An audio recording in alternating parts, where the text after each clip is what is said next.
Channel बात करता है उठा के मुँह बिशाहों से, जहाँ को बाखबर करता है ये मुफलिस की आहों से। नाज़रीन गिरामी, अस्सलामु अलैकुम वरहमतुल्लाहि वबरकातुह। सीधी बात के ताज़ा तरीन आज की बात ख़ास बात में आप लोगों का इस्तकबाल है। नाज़रीन गिरामी, मैं अंसार अज़ीज़ नदवी इस वक्त दिन भर से आई हुई कुछ अहम तरीन ख़बरों की तफसीलात लेकर आप लोगों की खिदमत में हाज़िर हूँ। तफसीलात में जाने से पहले आप लोगों से जो हमेशा से दरख्वास्त होती है उस पर तवज्जो भी करें। दोनों प्राइम टाइम शाये हो चुके हैं, जिन अहबाब ने नहीं दे देखा है ज़रूर जा कर के देखें, इदारे को ज़रूर मजबूत करें। नाज़रीन गिरामी, नीचे उसकी तफसीलात हैं। आइए पहली खबर की जानिब बढ़ते हैं। एनआईए की कई टीमें बुध की सुबह से ही राजस्थान के 13 अजला में छापामारी कार्रवाई कर रही हैं। बताया जा रहा है कि छापामारी की कार्रवाई मुबैना तौर पर खालिस्तान हामियों के ठिकाने पर की गई।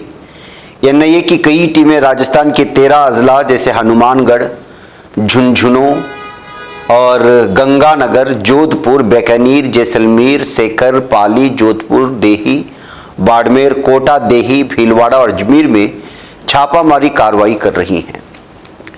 इधर बैंकिंग सेक्टर की सबसे बड़ी मुलाजिम union all India bank employees association ने मुलाजिमीन की भर्ती का मुतालबा करते हुए 4 दिसंबर से 20 जनवरी 2024 के दरमियान मुल्क भर में सिलसिलावार हड़ताल करने की कॉल दी है। इधर आसाम और मेघालय के बैन रियासती सरहद से मुल्हिक एक गांव में तसादुम का मामला पेश आया है। इस दौरान दोनों फरीक़ैन ने एक दूसरे पर खूब हमला किया। हालांकि इसमें किसी के संगीन ज़ख्मी होने की खबर फ़िलहाल वसूल नहीं हुई। इस हमले में गुलैल और तीर का इस्तेमाल किए जाने की खबरें सामने आ रही हैं। तकमीली तलबीना, ताकत, सेहत और शिफा के लिए सुन्नत और तिब्बे नबवी का बेहतरीन नुस्खा। नाज़रीन, क्या आप भी खुशहाल मालदारों की तरह कामयाब बिजनेस करके हजारों और लाखों रुपए कमाना चाहते हैं? अगर आपकी हाँ है तो आज ही से अपने इलाके में तकमीली तलबीना का आसान बिजनेस करना शुरू करें और चंद ही महीनों में कामयाब बिजनेसमैन बनने के तरीके बेहतरीन तजुर्बों के साथ सीखें। बिजनेसमैन बनने का ये मौका कहीं आपके भी हाथ से चला न जाए, इसलिए अभी हमसे राब्ता करें। 9890963757। Takmeeli food products private limited, Malegaon, India. नाज़रीन गिरामी, इधर कांग्रेस सदर मल्लिकार्जुन खड़गे ने मणिपुर को लेकर एक बार फिर पीएम मोदी और बीजेपी हुकूमत पर हमला किया है। उन्होंने कहा कि खूबसूरत रियासत मणिपुर बीजेपी की वजह से मैदान जंग बन गई है। खड़गे ने लिखा, मणिपुर के लोग 147 दिनों से तकलीफ में हैं, लेकिन पीएम मोदी के पास रियासत का दौरा करने का वक्त ही नहीं है।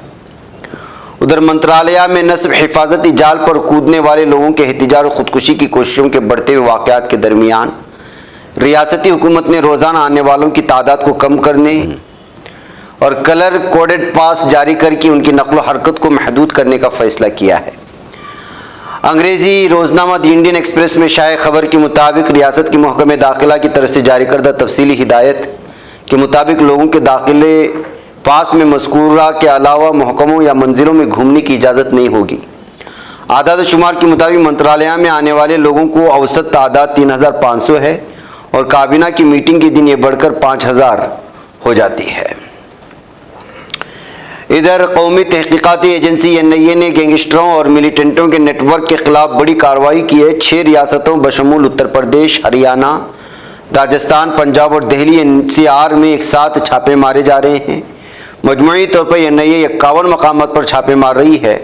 रिपोर्ट के मुताबिक पंजाब और हरियाणा जैसी रियासतों में छुपे गैंगस्टरों के खालिस्तानी मिलिटेंटों से ताल्लुकात के शवाहिद मिले हैं।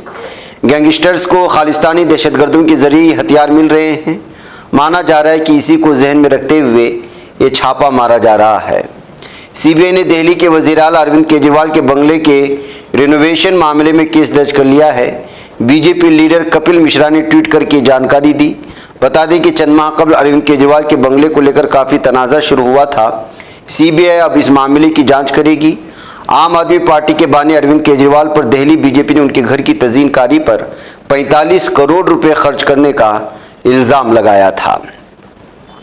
उधर महाराष्ट्र के नासिक ज़िले में दिल दहला देने वाला वाक़या सामने आया है, जहां चार्जिंग के दौरान मोबाइल फ़ोन के फटने से आसपास के मकानात को भी नुकसान पहुंचा। जिला के उत्तम नगर इलाके में बुध की सुबह मोबाइल फ़ोन फटने से 3 अफराद जख्मी भी हुए, जिनमें से एक की हालत नाजुक बताई जा रही है। तीनों जख्मियों को अस्पताल में दाखिल कराया गया है। इधर महज ये कहना कि जाओ और मर जाओ किसी को खुदकशी पर उकसाने के लिए बुनियाद नहीं बन सकता।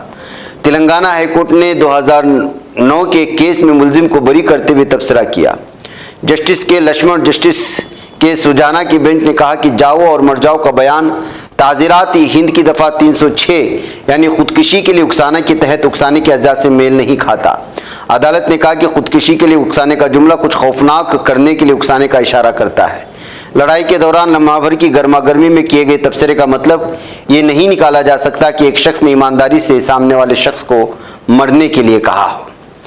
इधर राजा भैया को उत्तर प्रदेश के प्रतापगढ़ में डीएसपी जियाउल हक के कत्ल केस में सुप्रीम कोर्ट से झटका लगा है।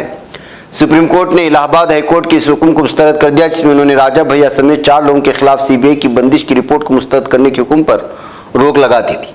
सुप्रीम कोर्ट ने जियाउल हक के अहलिया परवीन आज़ाद की अर्जी पर फैसला सुनाते हुए सीबीआई को राजा भैया के किरदार की तहकीकात का हुक्म दे दिया है। उधर मोदी हुकूमत की जानिब से पार्लियामेंट में पास किए गए नारी शक्ति एक्ट 2023 को हुकूमत जहां खवातीन के लिए तारीख कदम करार दे रही है, वहीं अपोजिशन इस एक्ट में ओबीसी और मुस्लिम रिजर्वेशन का मुसलसल मुतालबा कर रही है। इस दौरान ऑल इंडिया मुस्लिम फैसला बोर्ड के सदर मौलाना खालिद सैफुल्लाह रहमानी ने कहा है कि नारी शक्ति वंदन एक्ट में दलित और मुसलमान सबके लिए रिजर्वेशन होना चाहिए, वरना सिर्फ एक ही तबके की खवातीन मरकजी धारे में शामिल हो सकेंगी। उधर दिल्ली एनसीआर में आलूदगी पर काबू पाने के लिए 1 अक्टूबर से ग्रेडेड रिस्पांस एक्शन प्लान नाफिज किया जाएगा। इसके तहत आलूदगी फैलाने वाली सरगर्मियों पर पाबंदी होगी और ऐसी सरगर्मियां करने वालों के खिलाफ कवायद के मुताबिक कार्रवाई भी की जाएगी। इधर अजरबैजान के नारगोनो काराबाग वाक़े तेल डिपो में गुज़श्ता रोज़ हुए धमाके में महलूकीन की तादाद लगातार बढ़ती जा रही है। ताज़ा तीन खबरों के मुताबिक अब तक 125 लोगों की मौत होने की खबरें आ रही हैं। इधर अमेरिका में विफाकी हुकूमत के नए बजट की मंजूरी के लिए वक्त कम और बजट पर अदम इत्तेफाक की सूरत में हुकूमती शटडाउन का खतरा बढ़ता जा रहा है। मुल्क में नया माली साल 1 अक्टूबर से शुरू हो रहा है और कांग्रेस विफाकी हुकूमत के बजट पर ताहाल मुत्तफिक नहीं हो सकी है। उधर दुनिया की सबसे ज़्यादा मकरूज रियल इस्टेट कंपनी चीनी एवरग्रैंड के बॉस हुई का यहाँ की तरफ से कोई खबर नहीं है। चीन में गुज़श्ता 2 माह से वज़राए खारिजा और दिफा गायब हो चुके थे। इस बार कहा गया कि चीनी रियल इस्टेट कंपनी एवरग्रैंड के बॉस की तरफ से कोई खबर नहीं। अमेरिकी ब्लूमबर्ग मीडिया ऑर्गेनाइजेशन ने दावा किया कि होइकाइन को हिरासत में शायद लिया गया है। इधर मेक्सिको के सनाती मरकज़ मॉन्टेरियो उसके आसपास के मुख्तलिफ मकामात से लाशें मिली हैं, जिनमें से मुल्क के चंद अमीर तरीन महलों के बाज़ मकीन भी शामिल हैं। न्यूलैंड की रियासती हुकाम ने इत्तला दी कम से कम 7 लाशों समेत जिस्म के आज़ा से भरे 5 बोरियां भी बरामद हुई। हुकाम मरने वालों की तादाद के बारे में सही आदाद शुमार नहीं बता सके क्योंकि कुछ लाशें टुकड़ों में मिली थी।